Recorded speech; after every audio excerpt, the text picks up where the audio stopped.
yang teman-teman mungkin biasa lihat, yaitu yang Adin biasanya nyebutnya kamera ya. Makanya aku bingung. Makanya aku bingung ke kalau lu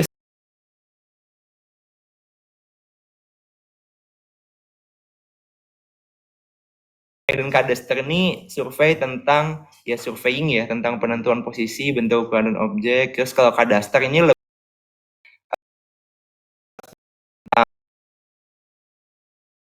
tentang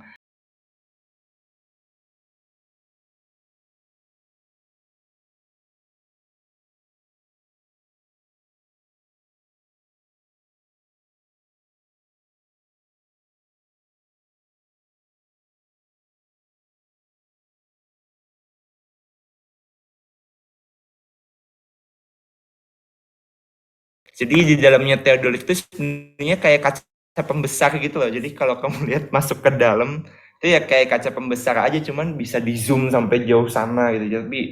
Jadi misal dari sini terus ke ujung jalan sana tuh kelihatan gitu. Udah gitu doang sebenarnya, nggak ada yang aneh-aneh. Nah, yang diamatin tuh apa? Yang diamatin tuh orang yang ada di sini. Ya, bukan di foto ya, diamati gitu. Nah, jadi itu ini kan bisa digeser-geser, diputar-putar. Nah, terus nanti karena ini udah elektronik, jadi dia tuh menembakkan sinyal ke sana ada kacanya juga, terus kayak bolak-balik ya kayak prinsip jarak lah. Jadi kayak ketemu jaraknya dari sini ke sini berapa gitu. Itu PQ itu. Hah? Iya, ya gitu intinya mah. Jadi Mahal ya kayaknya teh.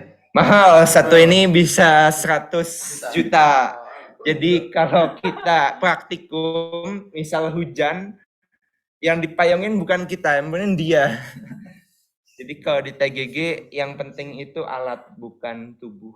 Sama sih semuanya. Semuanya gitu. Manusia ini nggak berharga kayaknya. Satunya 100 juta. Jadi ya, jadi ya elektromagnetik ya. Terus apalagi ya? Ya itu sih. Jadi kalau kita bawa alat kayak gini tuh pasti hati-hati banget, soalnya sekalinya rusak, wah, mahasiswa nggak bisa ganti kayaknya. Nah, terus apa sih yang diukur? Yaitu sudut dan jarak. Nah, jarak itu tadi kan dari reflektor itu. Nah, sudutnya tuh ya dari diputar-putarnya itu. Nah, diputar-putarnya itu dia tuh bisa tahu otomatis diputar berapa sudutnya. Nah, kenapa butuh sudut dan jarak? Karena kalau kita udah tahu satu posisi di sini, kita pengen menentukan posisi yang lain, itu butuh sudut dan jarak kayak gini lah. D sin, D cos gitu. Iya gitu lah. Jadi intinya teknik geodesi itu intinya tentang matematika semua, tapi matematika tentang bumi gitu. Gak ada fisika, gak ada kimia sebagainya. Berapa kafe tuh? Iya. Nah, terus si surveying ini tuh banyak banget ya aplikasinya, biasanya tuh ya di pekerjaan konstruksi. Contoh lagi misal dari sipil, misal udah jadi nih rancangan jalan, itu kan baru rancangan ya, gimana mau diterapin ke buminya, gimana mau diterapin ke tanahnya, di mana posisinya. Nah, itu kan harus perlu stacking out gitu ya, kayak gitu-gitu. Misal udah ada alinemen jalan, super elevasi jalan, atau mungkin dari gedung, atau mungkin dari si tambang gitu. Tambang nih udah nentuin nih, oh lokasi yang cocok ada tambangnya tuh adanya di titik ini. Tapi kan gimana caranya kita tahu titik itu ada di permukaan bumi? Ya, misal contohnya apalagi ya gitu sih. Terus kalau kadaster ini biasanya ke pertanahan gitu ya, kayak berapa harga tanah, berapa harga. Mungkin yang baru-baru ini tuh ternyata TGG juga bisa masuk ke apa sih namanya? Matematika dan satunya aktuaria. Jadi itu ada namanya quantity surveying. Jadi nanti kita bisa menilai agunan bangunan berapa, kita bisa oh si bangunan ini tuh butuh volumenya sekian, butuh luasnya sekian. Berarti nanti kalau terjadi asuransi dari bangunannya, misal terjadi kerusakan tuh bisa dinilai sekian gitu. Nah, bisa dinilai ke sana Harusnya juga. bisa jadi konsultan pajak juga ya? Di Konsultan kan, pajak juga karena dia pajak kan dari ada kadaster. jurusan apa tuh? APBB tuh kan, pajak pembangunan. Nah, biasanya orang-orang kadaster nih benar-benar tahu soal harga tanah gitu, kayak harga tanah di Bandung, harga tanah di ini tuh tahu banget gitu. Mafianya banyak. Jarang tuh Biasanya gitu. Itu kalau misalkan belajar semuanya Semuanya udah ada, udah disediain. Ya. Setiap semester ada matkul dari setiap kakak ini. Sama kayak ini lalu kan semuanya. Dim. Kalau gua mah beda-beda gitu loh. Iya, kan ada spesialisasinya juga di akhir-akhir kan. Nah, kalau Oh, kita kalau nggak ada spesialisasi. Semua harus dipelajarin. Agak aneh. Gua nggak nyambung satu dengan yang lain. Iya kan. Nah ini kan nyambung. Apa-apa nyambung, kakaknya nyambung. Yang satu belajar bangun dulu, yang satu kontrol. Nah, terus ya. Terus yang ketiga nih ada kakak insik. Tadi tuh Indraja dan insik ya. Nah, Indraja nih penginderaan jauh nih biasanya ya bisa lewat pesawat atau satelit. Terus ada SIG itu SIG, Sains Informasi Geografis. Ini mengembangkan ilmu dan teknologi yang berkaitan dengan pemodelan objek, hubungannya spasial antar objek atau fenomena tersebut dalam rangka pengambilan keputusan. Nah, si INSIG ini adalah pengembangan dari si surveying. Nah, Indraja tuh kan kita nggak mungkin ya misal mau memetakan suatu daerah yang sangat luas gitu pakai teodolit kayak gini, coba kelilingin berapa kali kan nggak mungkin juga kan. Nah, jadi makanya pakai drone gitu. Nah, tapi gimana caranya biar dari foto, kita kan foto ya dari awal, misal foto dari atas, gimana caranya kita foto, si foto itu tuh punya koordinat gitu.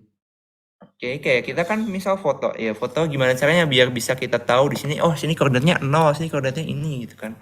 Nah, itu tuh perlu ada teknik-tekniknya juga gitu, namanya fotogrametri. Nah, terus kalau SIG ini apa? Ini nih mungkin ya aku tertarik ya untuk bisa diambil jadi judul TA-nya juga. Dan biasanya banyak juga anak-anak dari geodesi itu biasanya kalau lomba-lomba ya isinya pasti ini karena ini banyak inovasinya. Jadi SIG ini lebih ke kita kayak ngambil data citra satelit atau data apapun di overlay, di layering, terus kita analisis kajian spasial. Jadi biasanya SIG ini tentang analisis kajian spasial gitu. Contohnya ini adalah peta kesesuaian lahan untuk TPA di sebagian Kabupaten Banjarnegara gitu. Nah, contoh lagi adalah kemarin tuh kalau nggak salah, ini dari penelitian Kating juga, di Bali tiba-tiba tuh ngediriin pembangkit listrik tenaga angin. Padahal seharusnya itu tuh ada kajiannya dulu. Emang di Bali anginnya tuh gede gitu kan. Nah, ini berkajian dengan spasial gitu. Akhirnya sekarang ditinggalkan gitu. Nah, padahal tuh permasnya terbengkalai gitu ya. Karena ya anginnya emang ada di Bali gitu kan.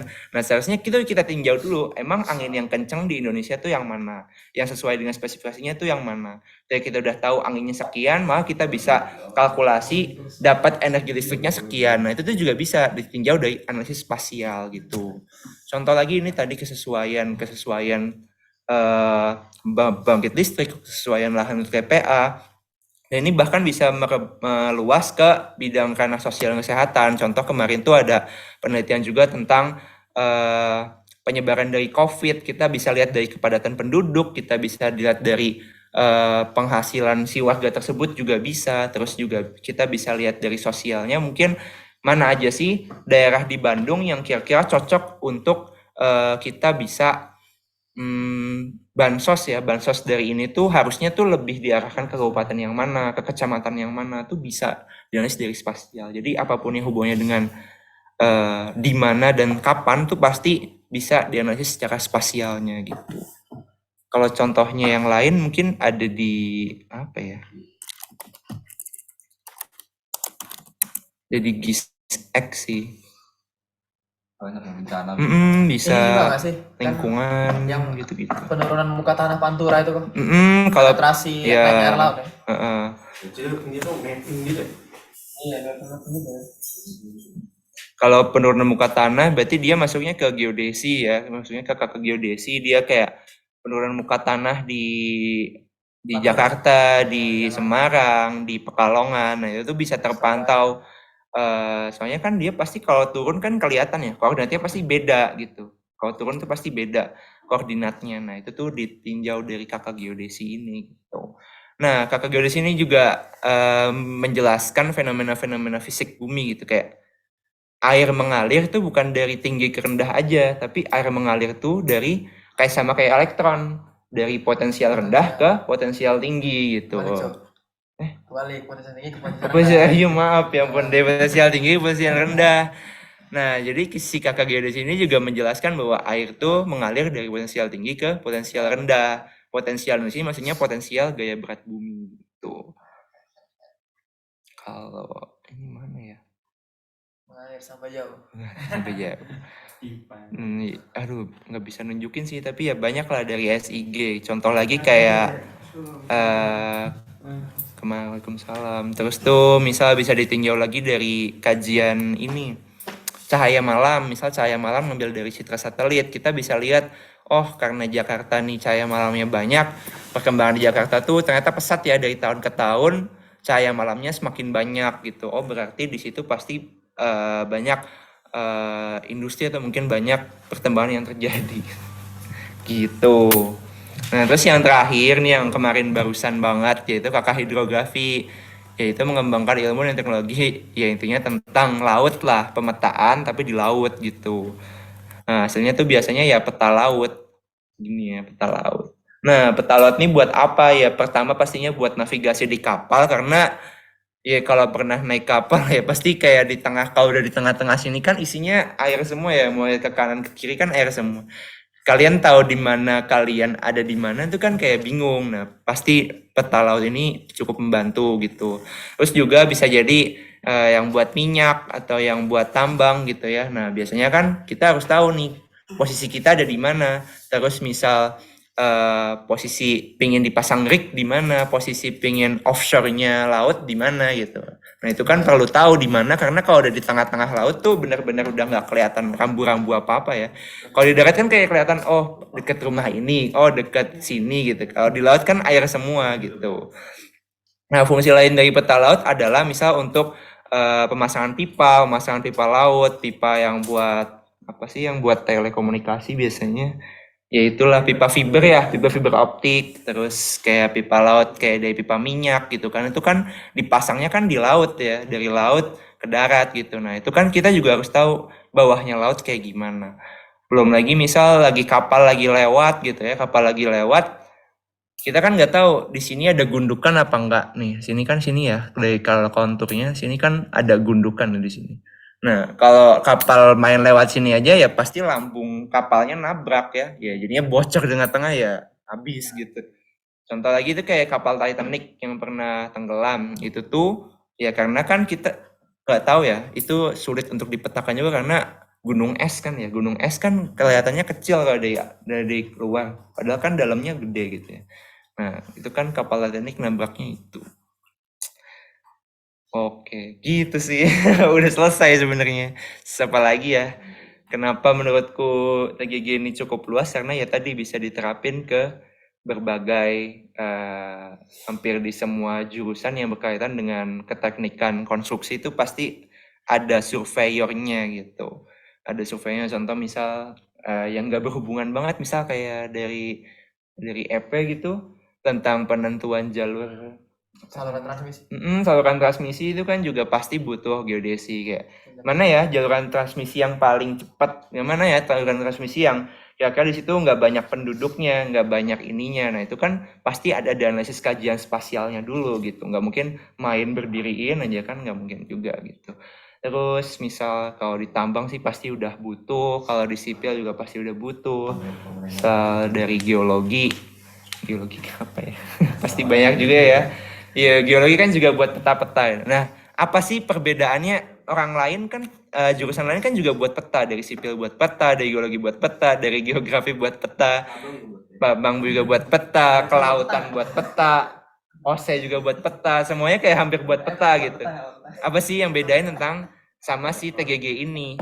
Nah si TGG ini tuh tadi dia tahu, dia lebih paham tentang sistem referensi, dia lebih paham tentang ya petanya itu sendiri ya, karena kadang biasanya orang selain teknik geodesi ditanya tentang ini referensinya apa, terus misal ini mengacunya kemana, itu pasti kayak nggak tahu gitu. Apalagi aku juga belajar juga di survei konstruksi, biasanya orang sipil tuh koordinatnya itu koordinat lokal gitu ya kak, kayak koordinatnya koordinat lokal, terus kayak nah kita tuh sebagai geodesi gimana caranya nih dari koordinat sipil yang lokal kita terapin ke bumi, kita terapin ke gimana seharusnya dia berdiri gitu.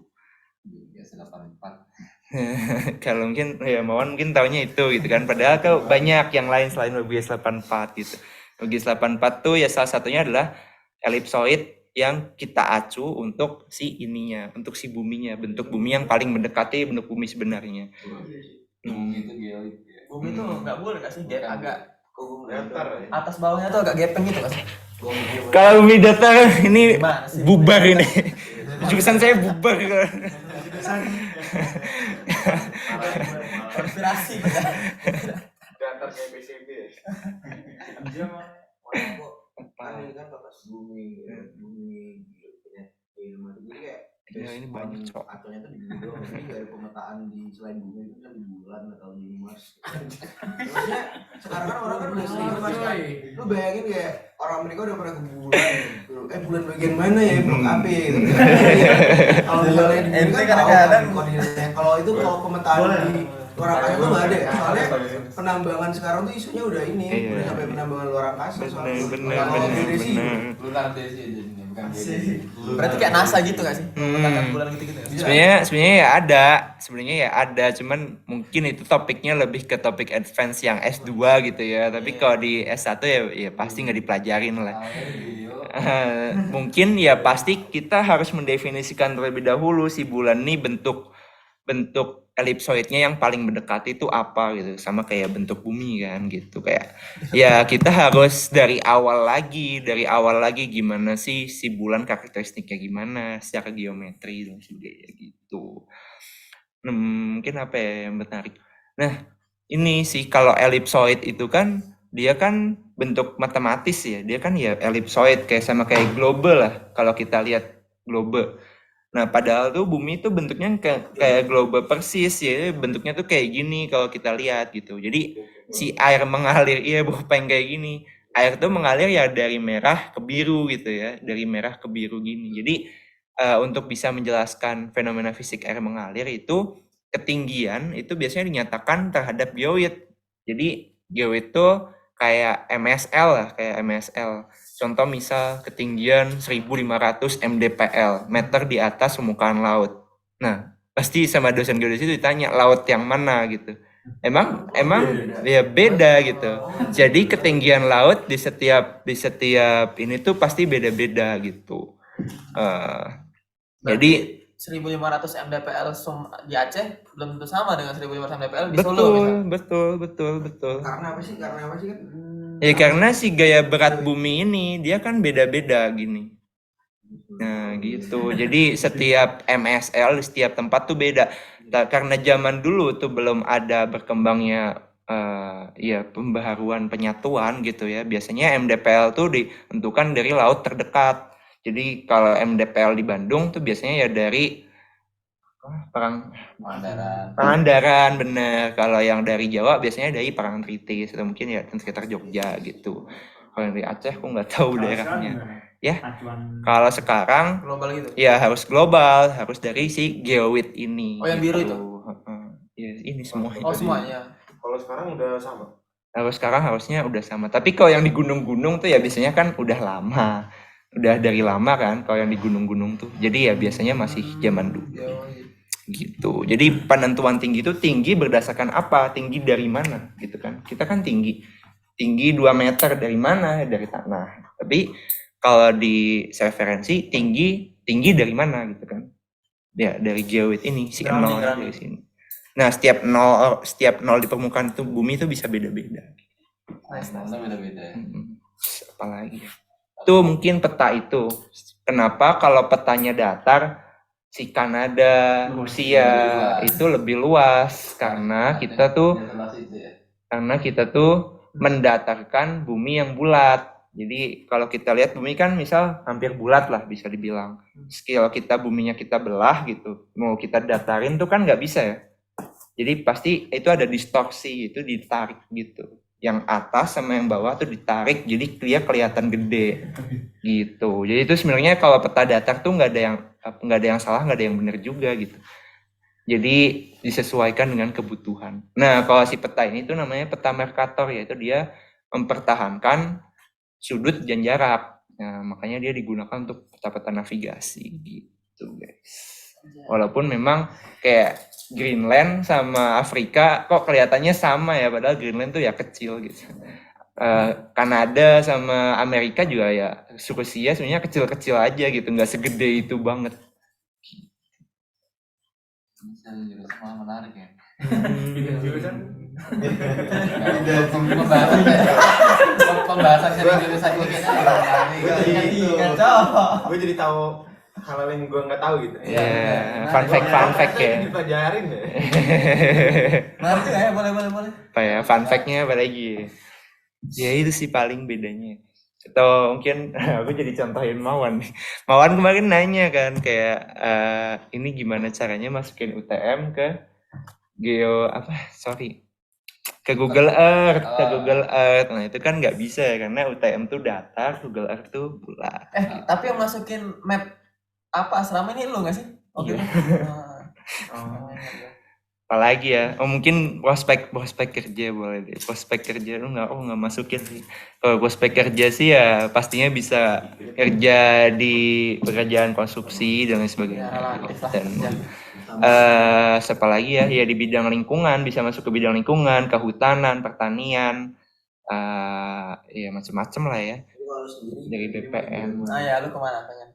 Konstruksi sih. kan sipil. Pengennya sipil. Wika gitu ya? Iya. Wika. Nah kemarin kan juga ada sempat magangnya di sana gitu ya. Di PUPR Jakarta. Terus apa lagi ya?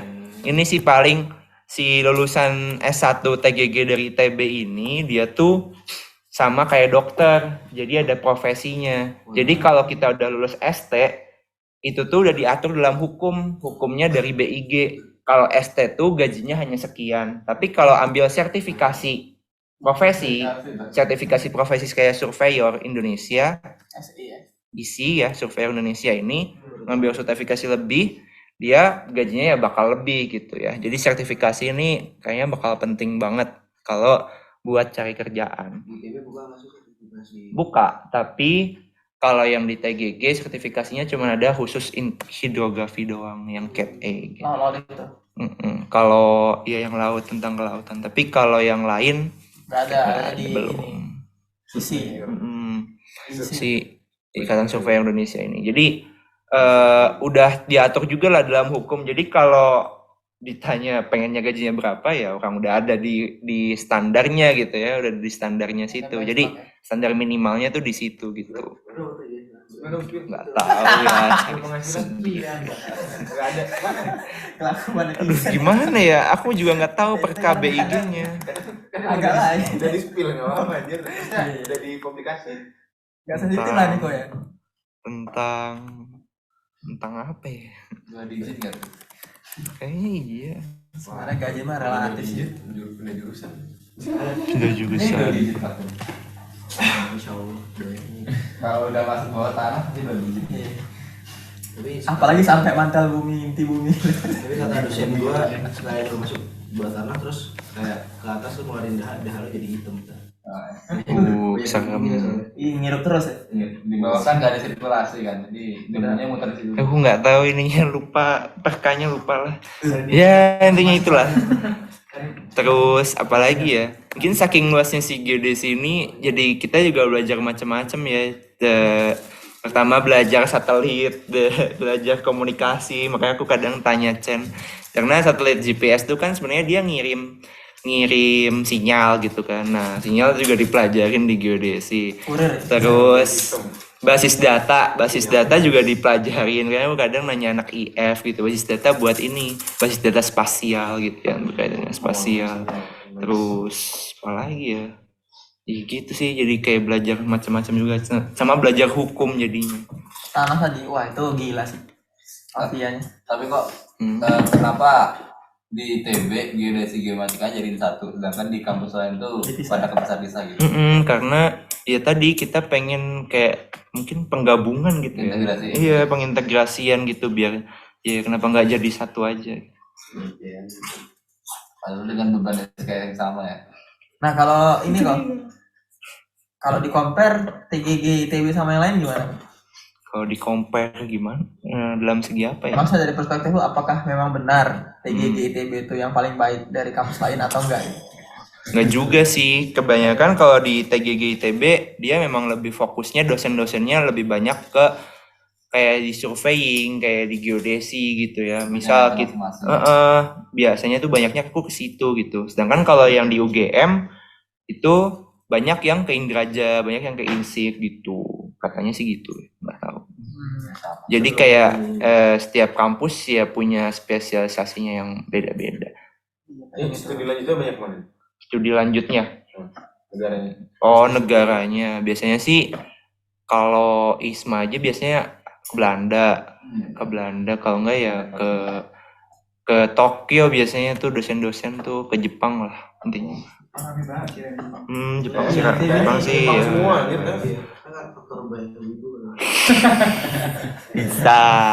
Banyak minggu Ini orang emang fokus Nah, dia ke Jepang juga kemarin. Jepang hebat sumpah. itu 80%. Nggak di Colorado School of Mine. Wih.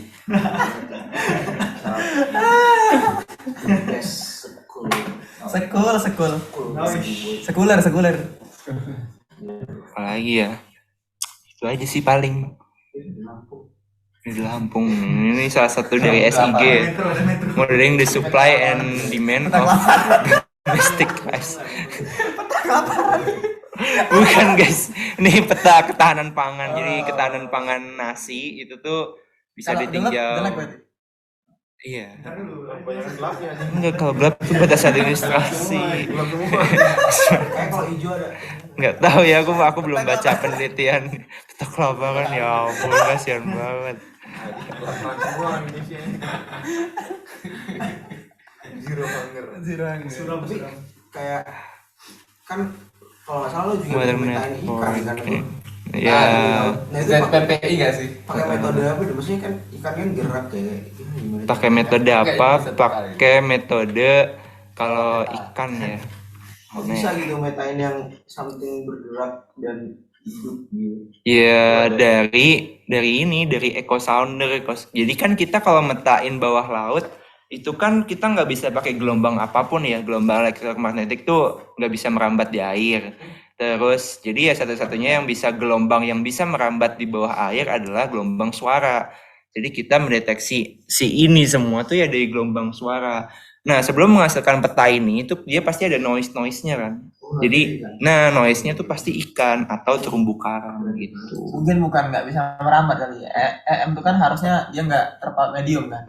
Nggak bergantung medium. Iya benar-benar. Mungkin ya, masalah efektivitas penerapannya aja. Benar. Gitu paling. Apalagi ya? Jadi kalau di Bunda Parit paling bagus yang pakai suara. Kan pakai suara. Kan air bos. Ya kan fluiditasnya. Nonton juga bisa pakai suara sih.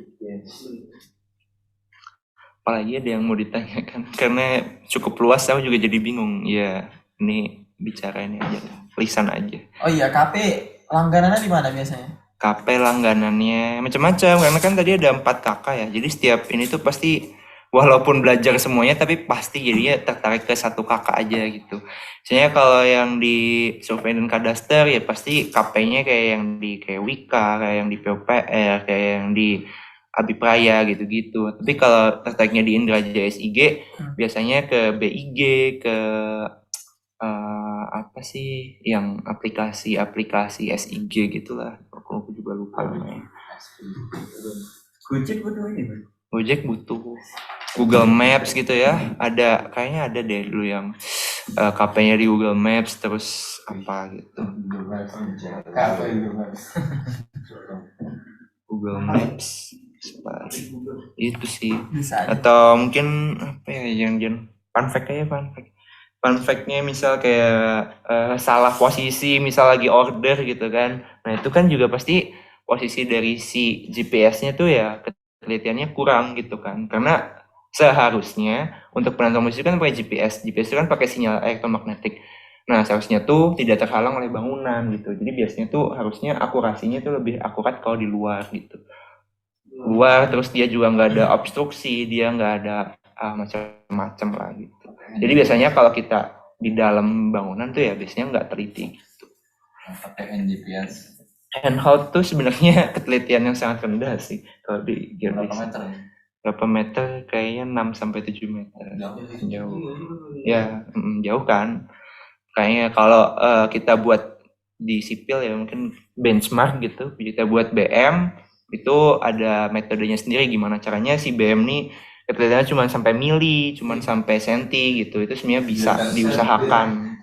Gila ini. Nah, Geser saya. nggak tahu ya di TGG ini benar-benar gila-gilaan soal namanya ketelitian gitu. Makanya kenapa praktikum yang aku suka di situ tuh lama karena kita diulang-ulang terus sampai masuk ketelitiannya mili. Jadi kesalahan posisi itu harus mili. Jadi misal aku ada di sini, Ulul ada di situ, posisi Ulul yang aku ukur harus mili. Cuman mili gini doang. Ditambah plus minus 5 meter.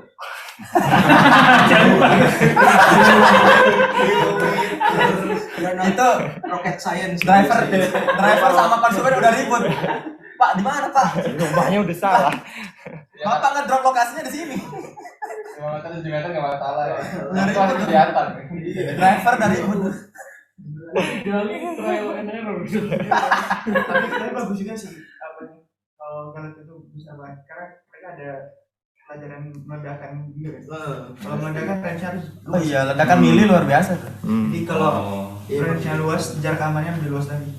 Iya, jadi si TGG ini karena aplikasinya tadi ya bisa ke sipil, bisa ke tambang, bisa kemana-mana. Ya kita harus belajar dari yang paling minimum dulu. Ketika si misal tambang dari mintanya 5 meter ya is oke karena kita udah tahu kalau mili aja segini gitu. Nah, mungkin yang mili itu biasanya digunain di sipil gitu karena kan bangunan berdiri, contoh tadi kayak PT kereta cepat gitu ya, bangunan berdiri kalau nggak lurus si tiangnya ternyata mah diriin di sini ya salah semuanya kan, pasti si ininya harus dibangun ulang lagi yang geser. Tapi itu. sekarang Indonesia ini aneh juga ya. Maksudnya kayak pembangunan sintet tuh ya. Saluran transmisi itu kan misalnya 150 kV, radius sekian nggak boleh ada rumah. Udah nih, pembangunannya udah tuh fix tuh. Nah nanti dari tim sipil ada rumah tuh. Itu kadang yang Indonesia tuh aneh tuh kadang kayak kata tim sipil oh nggak apa-apa kan radius antar bangunannya masih oke. Di Palembang, di Medan lagi gitu sekarang. Heran. Itu salah pemerintahnya sih. Itu salah pemerintahnya. Yang berwenang untuk mendirikan atau merumuskan kan pemerintah ada PUPR. Benar. PUPR itu biasanya kalau subdivisi kalau pengen tahu itu ada di jurusan sipil sama jurusan geodesi juga ada di jurusan juga. Nah soalnya mereka nggak orientasi aja gitu.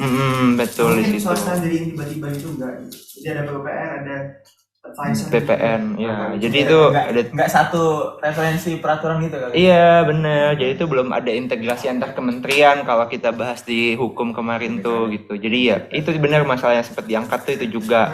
Contoh misal kayak PPN juga gitu, seharusnya di BPN tuh kan tentang tata lahan, tata guna lahan dan sebagainya. Terus harusnya di daerah Dago atas ini tuh udah nggak boleh ada lagi pembangunan, udah nggak ada boleh lagi rumah-rumah dan lain sebagainya karena memang dari Dago ini tata lahannya digunakan untuk RTH, ruang terbuka hijau Bandung, untuk karena kan dia apalagi dia di atas ya serapan air untuk biar dia airnya ke bawah nggak ini gitu.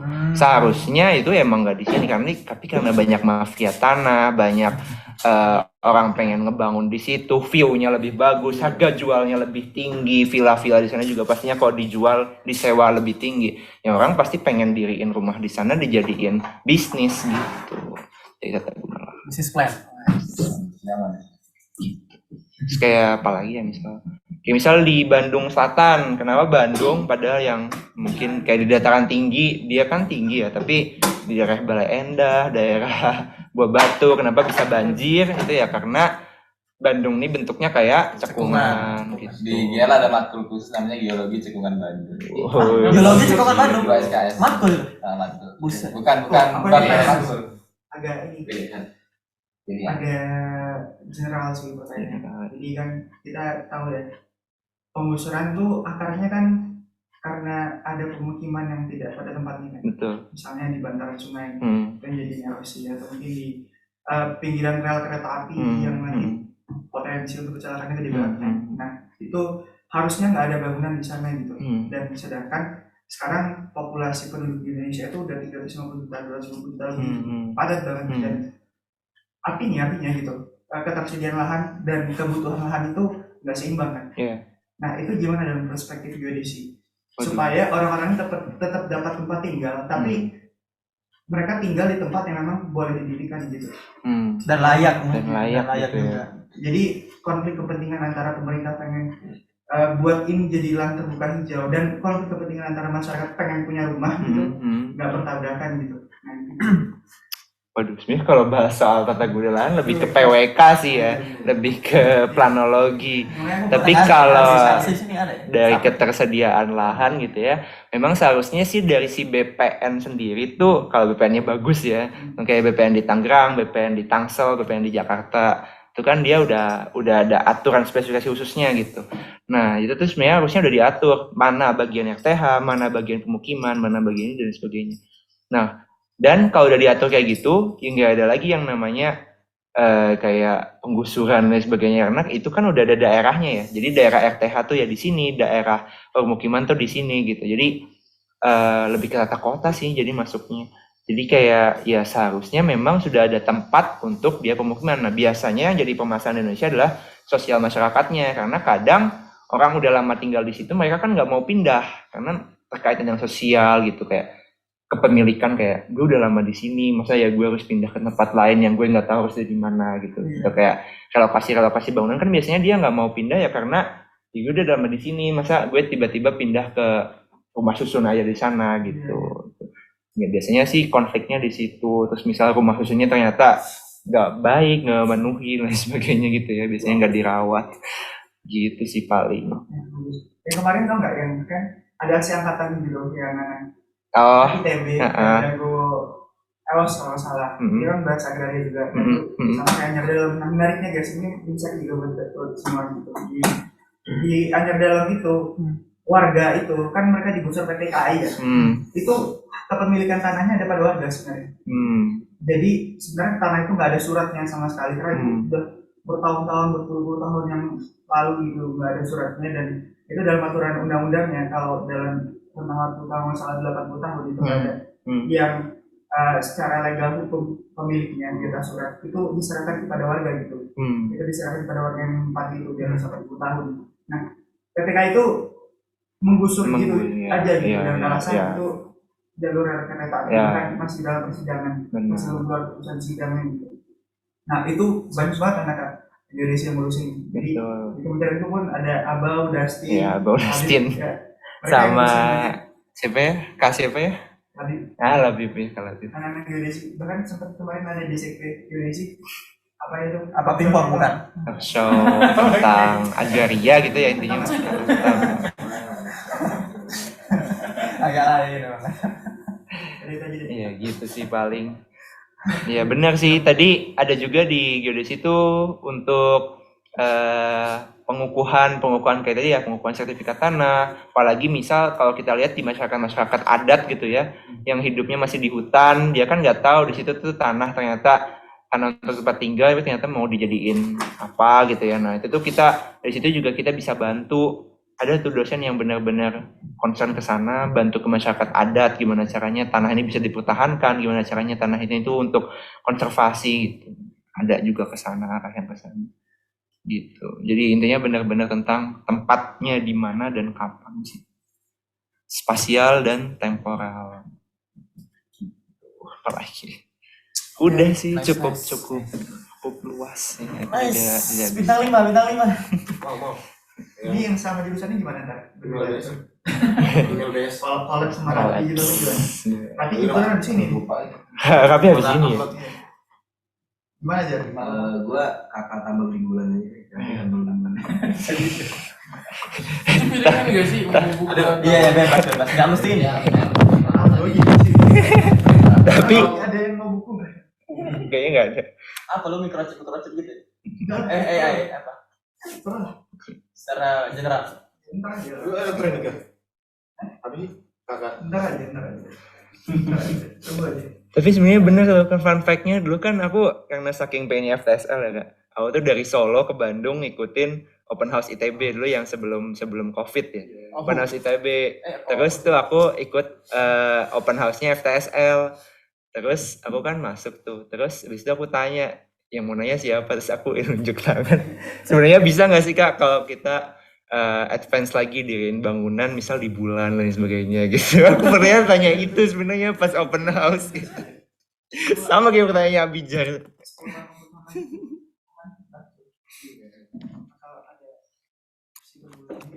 Oke, udah sih mungkin cukup sekian dari saya. Mohon maaf bila kesalahan. Marilah kita tutup dengan bacaan kafaratul majelis. Subhanakallahumma hamdika asyhadu an la ilaha illa anta astaghfiruka wa atubu ilaik. Cukup sekian. Assalamualaikum warahmatullahi wabarakatuh. Berarti siapa?